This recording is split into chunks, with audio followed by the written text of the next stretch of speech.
जो भी लाइफ के अकॉर्डिंग प्लान था सब कुछ ना पोस्टपोन होते जा रहा था। I am still in my 20s and मैं लाइफ को जीना छोड़ दी थी।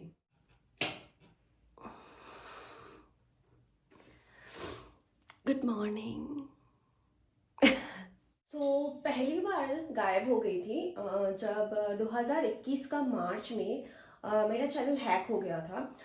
हैक करने के साथ साथ उन लोगों ने मेरे चैनल को डिलीट भी कर दिया था यूट्यूब से। सारा डेटा वापस मिलने के साथ साथ चैनल पूरा रीगेन करके अपने हाथ में आते आते टाइम लग गया था और पूरा स्क्रैच से ही करना पड़ा था तब। और नानी का देहांत हो गया था तब। तो मैं, आप लोग जानते हैं, मैं मनाली चली गई थी 1 महीने से ज़्यादा वहाँ पे रहने के लिए। तो उस टाइम पे मैं कम्प्लीटली गायब हो गई थी। नेक्स्ट मैं गायब हो गई थी 2022 में जब मैं टोक्यो मूव की थी। Excuse me.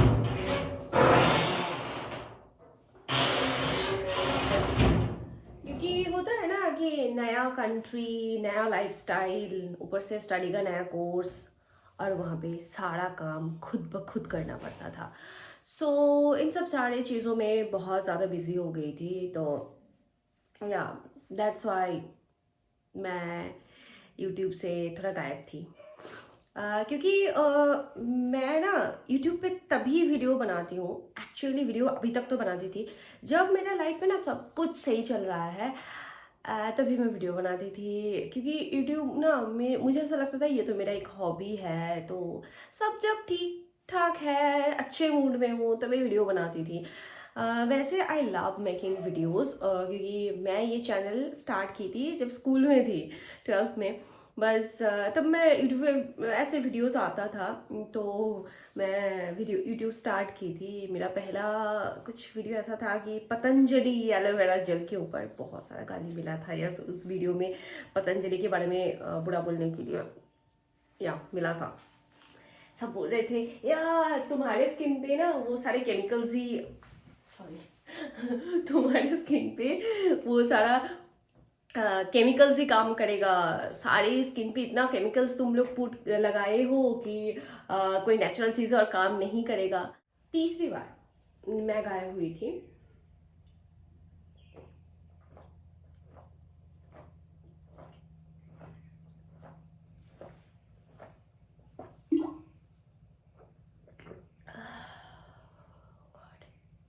कितना प्यास लगा था मुझे। सुबह मेरे साथ यही होता है।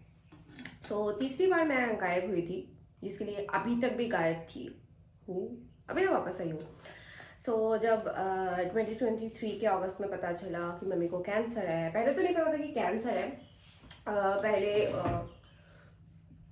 मैं जब टोक्यो में थी मुझे पता चला कि मम्मी को आईसीयू में एडमिट किया गया है, उनके लंग्स में फ्लूइड एक्यूमुलेट हुआ था। मैं तुरंत इंडिया वापस आ गई थी एंड मैं उनको लेके फिर चेन्नई चली गई, क्योंकि यहाँ पे तो रिपोर्ट नेगेटिव था कैंसर में। बट मेरा दिल नहीं मान रहा था, क्योंकि नानी का भी देहांत 2 साल पहले उसी चीज़ की वजह से हुआ था, 2 साल मतलब 2021 में। मुझे पता करना था कि क्यों फ्लूइड एक्यूमुलेट हो रहा है भाई, यहाँ पे कोई आंसर नहीं मिल रहा था। तो मैं लेके तुरंत चली गई थी विद इन 7 डेज। वहाँ जाने के बाद विद इन 3 डेज मुझे पता चला बायोप्सी रिपोर्ट आते आती कि ये तो कैंसर है, वो भी rare cancer in India, very aggressive one. And doctor ने कह दिया था 1 से 2 साल।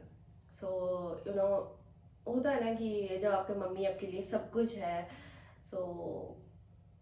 1 से 2 साल मतलब तो आप क्या करोगे। मतलब मैं बस मैं बड़ी थी तो बड़ी हूँ actually. I was trying to give her the best medical treatments available in India, no matter how expensive it is.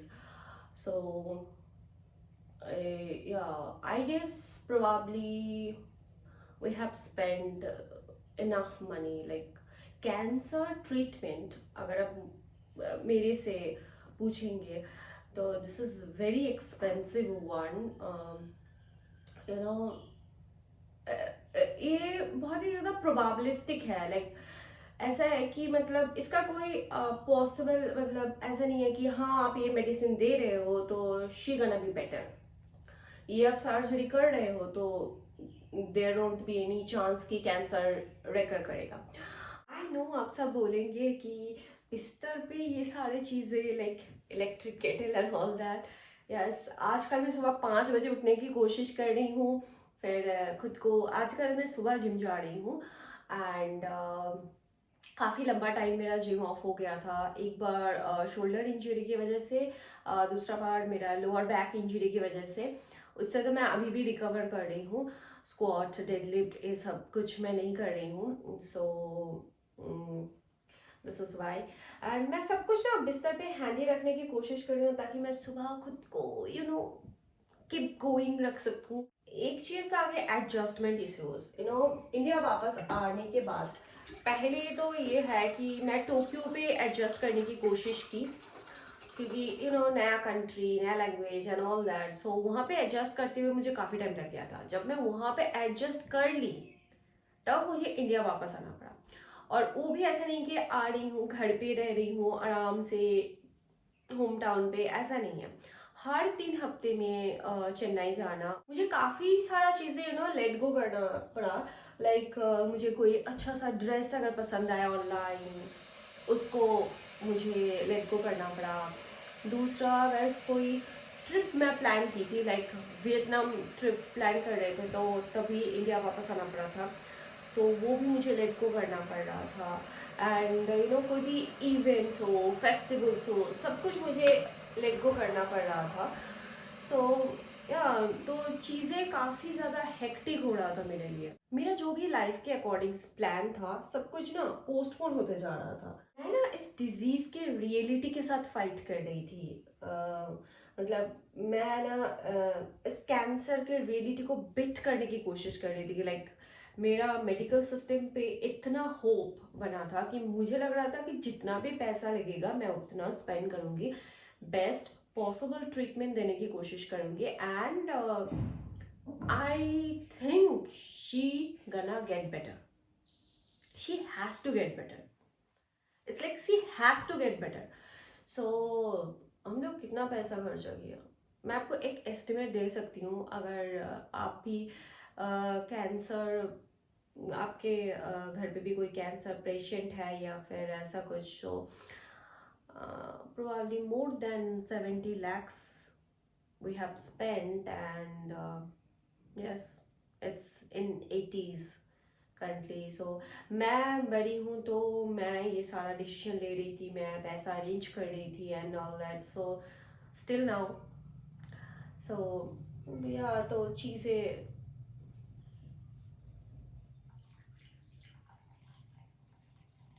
2024 के like January, February, March, in time पे तो मतलब मैं बहुत डिप्रेस्ड हो गई थी।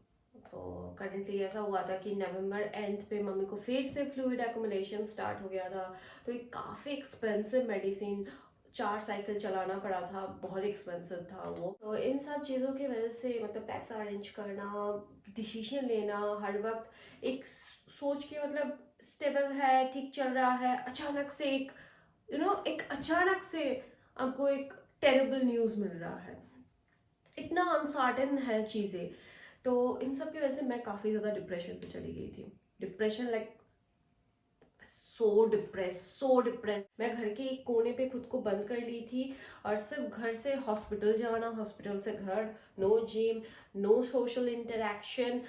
रिलेटिव्स के साथ तो मैं वो तो पहले मैं कट कर दी पहले मैं लोगों को कट कर दी, क्योंकि टू बी ऑनेस्ट जब मम्मी का ये कैंसर हुआ था, जब मुझे पता चला, तो मुझे कोई एक इंसान नहीं मिला जो मेरे साथ खड़े होके बस मुझे ये बोले, डरने की कोई बात नहीं है, मैं हूं तेरे साथ, हम लोग हैं तेरे साथ। कोई एक दिन आके, लाइक हाफ डे आके मेरे घर पे कुछ एटलीस्ट खाना बना दे, एटलीस्ट खाना बना दे मेरे घर पे, नहीं, मुझे ऐसा कोई नहीं मिला था। सो मैं बहुत ज़्यादा डिप्रेस्ड हो गई थी। इन सब चीज़ों को संभालते संभालते मैं थेरेपी लेना स्टार्ट की एंड काफ़ी सारा चीज़ें लाइफ पे पोस्टपोन होता जा रहा था, काफ़ी सारा चीज़ें चेंज हो रहा था।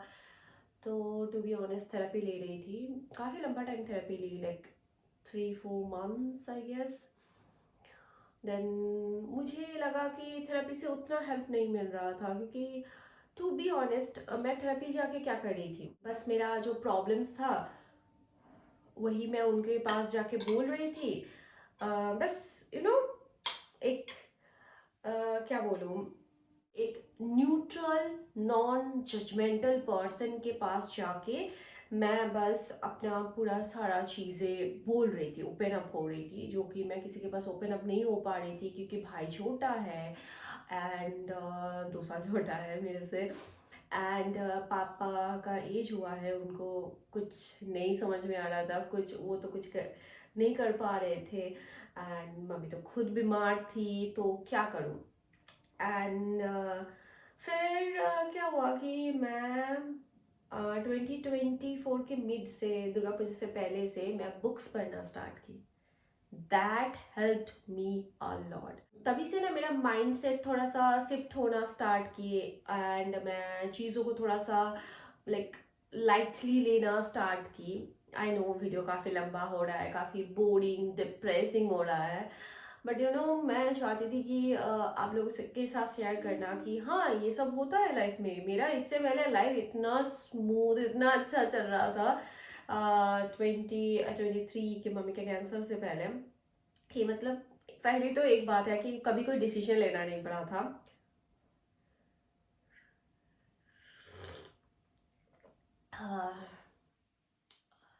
आगे पीछे मतलब दोनों साइड डिसीजन मेकर्स ही थे, मतलब हर रिस्पॉन्सिबिलिटी वो ही लोग उठाते थे, मुझे कुछ करने का कोई ज़रूरत नहीं था। And look at me now, मुझे ऐसा लग रहा है लास्ट 2 साल में मैं जितना बड़ी हुई हूँ, उससे पहले इतने सारे सालों में मैं बड़ी ही नहीं हुई थी। एंड टू बी ऑनेस्ट मैं लाइफ को जीना छोड़ दी थी। I am still in my 20s and मैं लाइफ को जीना छोड़ दी थी। इवन मैम मेरा सारा सोशल मीडियाज को डिलीट कर दी थी, क्योंकि मेरा लाइफ का इवेंट सारा पोस्टपोन होते जा रहा है, मतलब लाइफ काफ़ी फ्लक्चुएट हो रहा है, और सारा रिलेटिव्स को मेरे सोशल मीडिया से बहुत सारी चीज़ों का पता, मतलब उनको लग रहा है कि ओ काफ़ी हैपनिंग था, काफ़ी घूमती रहती थी ये लड़की, अचानक से इसके साथ सही हुआ, ये बहुत शो करती थी अपने लाइफ को, बहुत बड़ा चढ़ा के बोलती थी। टू बी ऑनेस्ट मुझे यही सारा चीज़ें सुनने को मिला था, इतना घूम रही है, इतना अच्छा लाइफस्टाइल है, सबको मतलब पोस्ट करती है। सब सुन सुन के ना मैं अपना इंस्टा फेसबुक सब कुछ डिलीट कर दी थी।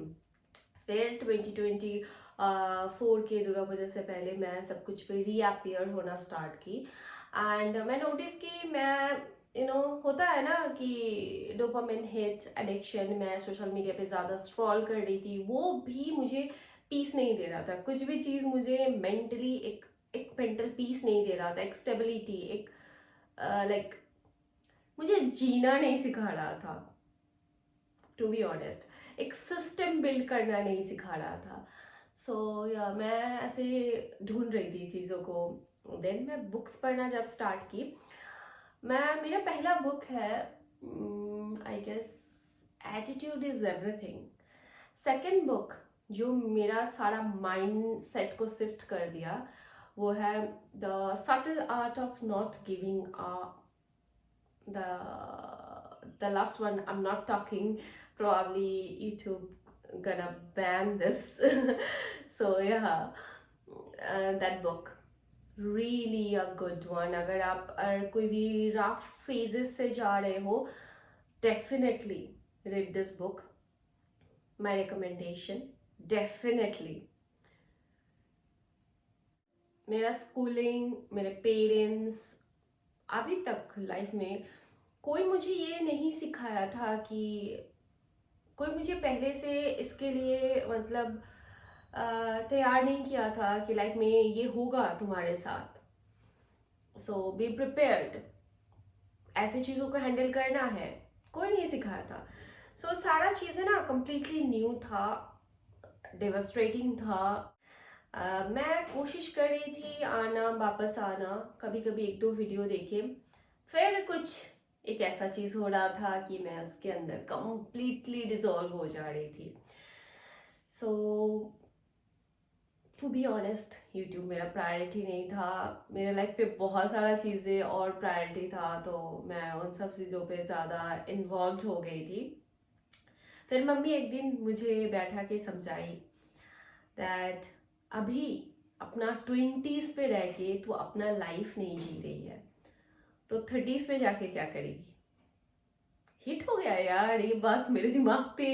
तब जब वो मुझे बैठा के समझाई, तू तो वीडियोस नहीं बनाती है, तू तो डांस नहीं करती है, मतलब जो सारा चीज़ें तू सबसे ज़्यादा पसंद करती थी तू कुछ नहीं करती है, तू इवन सोशल मीडियाज पे स्क्रॉल भी नहीं करती है, तू क्या सोचती है, क्या करती है अपने काम से। मतलब काम किया तो ठीक है, वरना तू क्या कर रही है।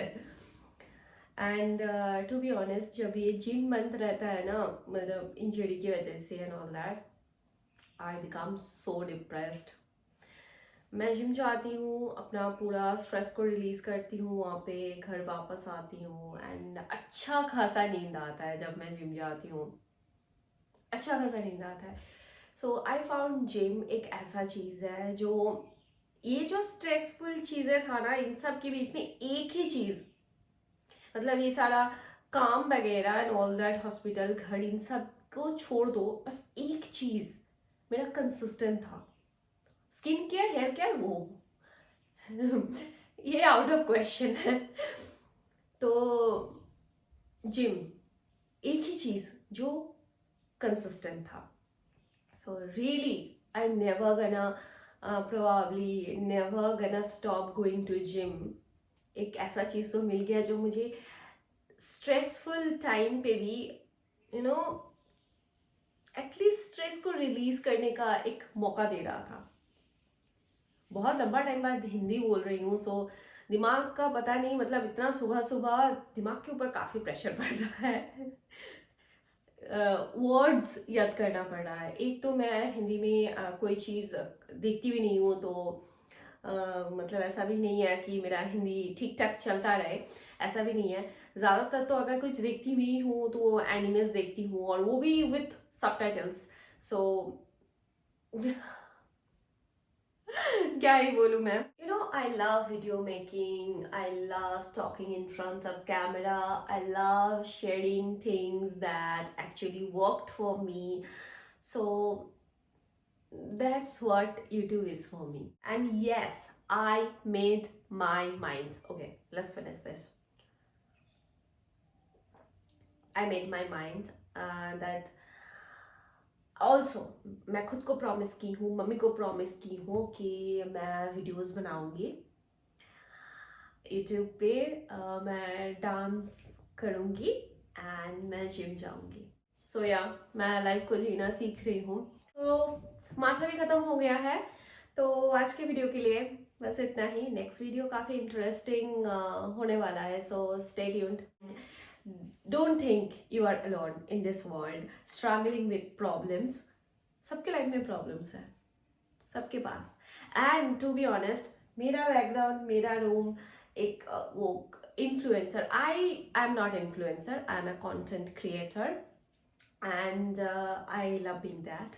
सो मेरा रूम वैसा नहीं है, this is the realistic one, please don't mind कि मैं आपको एक विजुअल सेटिस्फेक्शन नहीं दे पाई। सो दैट इज इट आज के वीडियो के लिए। फिर मिलते हैं मैं नेक्स्ट वीडियो में, तब तक के लिए bye bye, love you all.